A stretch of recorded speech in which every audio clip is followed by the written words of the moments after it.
Right, so an interesting announcement this week from AMD. I'm not quite sure what this is all about, but basically there was a reaffirmation of the Project Amethyst collaboration between AMD and Sony. A nice PR photo of AMD and Sony coming together, brought together by a hewn block of amethyst. Which is kind of like symbolic of their collaboration together. This was followed up by a interview with, I think it was Tom's Guide, where Mark Cerny was basically bringing us updates on what Project Amethyst is doing for Sony, what it's doing for AMD, and for the market at large. There seem to be bigger goals there, which I find quite interesting. Now, Oliver, this interview seemed to cover a lot of ground that we already discussed with Mark Cerny in an interview a couple of months back, right? But is there anything, well, first of all, what has been reaffirmed and what's new?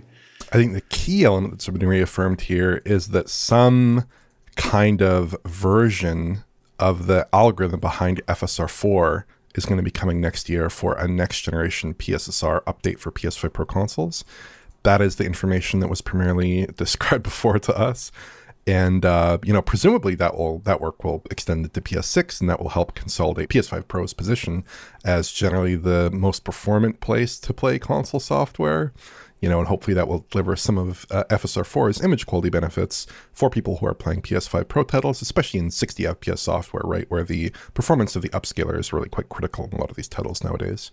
The other interesting thing in this article, in this interview, is the detail that RDNA 5, as Mark Cerny calls it. Apparently he's not, keen on whatever AMD's naming scheme happens to be for the next generation architecture, that it's going to probably have large parts of PS6 engineering on it, because Cerny phrases it here that that will have some of the engineering work they've been putting into their next generation console contained within it. So I think probably they are more comfortable, I think, now making hints about the next generation PlayStation console as they approach closer to the 2027 or 2028 timeframe, or whenever they plan to launch it.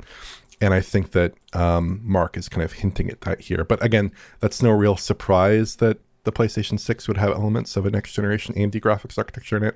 I'm pretty sure that's about as reliable a prediction as you could make, some years out from the PlayStation 6 debut. So just a couple details in there, but mostly an interview that covers a lot of ground that I think we already know, or at least supposed would be true. Mm-hmm. Maybe it's some sort of reaffirmation of what they were doing with AMD in light of an announcement from Microsoft 2 weeks earlier, which seemed to be very much hardware-based. Right. A collaboration on the hardware side, but Sony is saying, well, hold on a minute, actually, we've got a lot to give here. And there is actually the statement here that none of this is proprietary. Whatever AMD develops with Sony is actually likely to end up with whoever who wants to use it, which also makes a lot of sense. And I think the other thing which caught my eye is this quote: AMD is moving extremely quickly. What I'm trying to do here is prepare for the next generation of consoles. So my time frame is multi-year here, which kind of says to me we should be expecting RDNA 5 or whatever it's called to be arriving likely next year. Mm-hmm. And then PlayStation years on from that. So I guess it's kind of like almost preparatory work for what's going to be happening in PlayStation 6. And I actually kind of like the approach that that Cerny and indeed Sony are doing here. PlayStation 5 Pro, early work on machine learning, but machine learning is going to dominate the next generation proper, like hard. So the concept of getting a machine out there that developers can work with, having actual hardware out there that developers can work with, while at the same time collaborating with AMD on what's happening in the PC space, it does suggest that there is actually a strategy here, that there is a timeline that leads to PlayStation 6, which I find really exciting. I don't know what you make about all of that, John.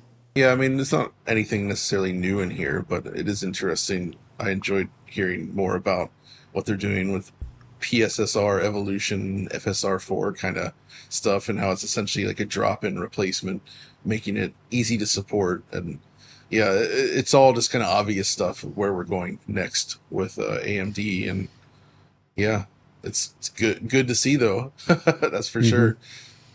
Yeah, and I also like the fact that it is explicitly described. The new upscaler is explicitly described as a drop-in replacement. Exactly, Because, that's key, right? Yeah, absolutely. The concept that all of the games where, to be fair, we've seen good PSSR implementations, we've seen poor PSSR implementations.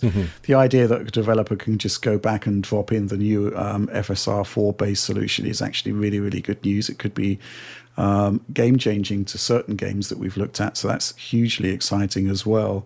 But yeah, I mean, it's the same thing with like DLSS, the CNN model versus the transformer model, right? Where it is basically drop in that same way, and that you can just leverage the power of the new model in games that weren't designed with it, and it's transformative, I would say.